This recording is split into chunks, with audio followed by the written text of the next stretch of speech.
Safainita Salsabila dari Fakultas Ekonomi Bisnis jurusan Manajemen. Saya ingin mempresentasikan manajemen sumber daya manusia atau mengelola SDM. Pertama, ada pengertian manajemen sumber daya manusia.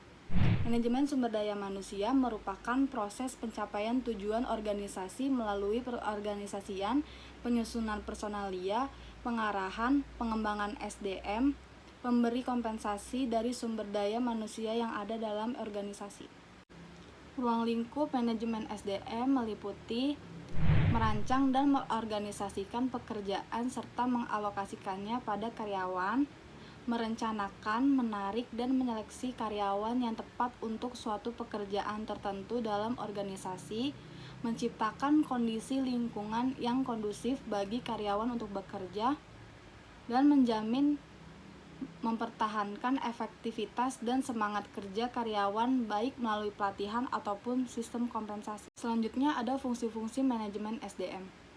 Meliputi pertama ada fungsi perencanaan SDM.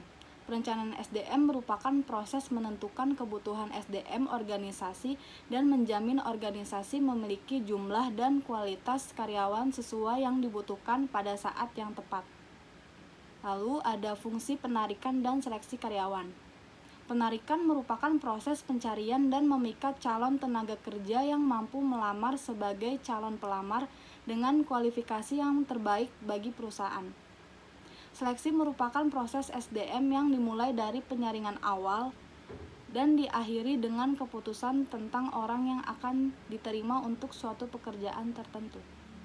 Lalu ada fungsi pelatihan dan pengembangan SDM. Pelatihan SDM merupakan suatu aktivitas untuk mendidik karyawan tentang bagaimana melaksanakan suatu pekerjaan.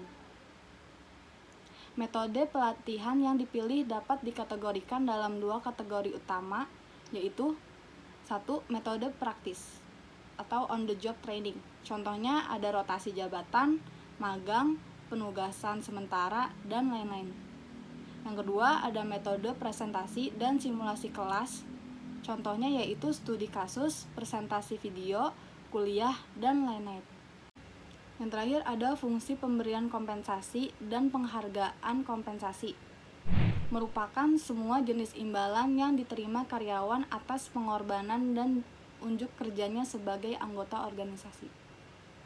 Proses penetapan kebijakan kompensasi meliputi 1. Analisis suatu pekerjaan, 2. Evaluasi pekerjaan, 3. Survei pengupahan dan standar gaji, 4. Rencana pemberian kompensasi, lalu penilaian kinerja dan pemberian kompensasi sesuai dengan penilaian kinerja.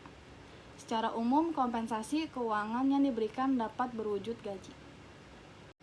Selain dalam bentuk gaji atau upah, ada bentuk kompensasi yang dirancang khusus untuk memotivasi kinerja karyawan dan disebut dengan program insentif. Adapun wujud insentif ini adalah pertama insentif individual, yaitu bonus. Insentif berupa pembayaran khusus di luar gaji apabila karyawan dapat menjual jumlah barang tertentu atau menghasilkan jumlah uang tertentu dari penjualannya.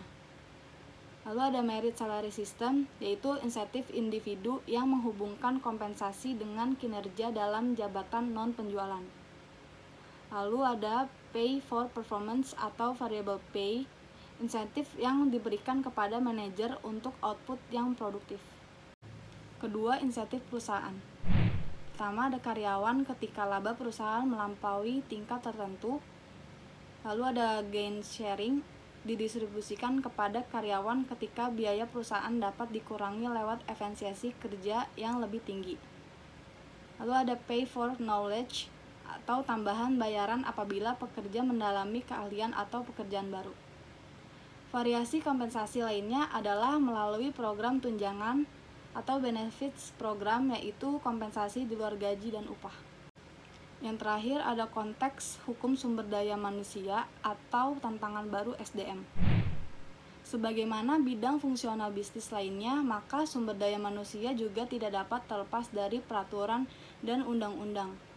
Beberapa konteks hukum dalam manajemen sumber daya manusia antara lain, kesetaraan kesempatan kerja bermakna bahwa penempatan tenaga kerja tidak boleh dilakukan dengan diskriminasi. keamanan dan kesehatan karyawan. Di Indonesia, hak-hak sosial karyawan diatur dalam Undang-Undang Nomor 3 Tahun 1992, yaitu dengan dijalankannya kebijakan jaminan sosial tenaga kerja atau Jamsostek. Pelecehan seksual, lalu ada diskriminasi khusus, misal bagi karyawan yang ternyata mengidap AIDS ataupun memiliki cacat tertentu. Yang terakhir, employment at will, yaitu prinsip yang menyatakan bahwa perusahaan maupun karyawan mempunyai hak yang sama untuk mengakhiri hubungan pekerjaan.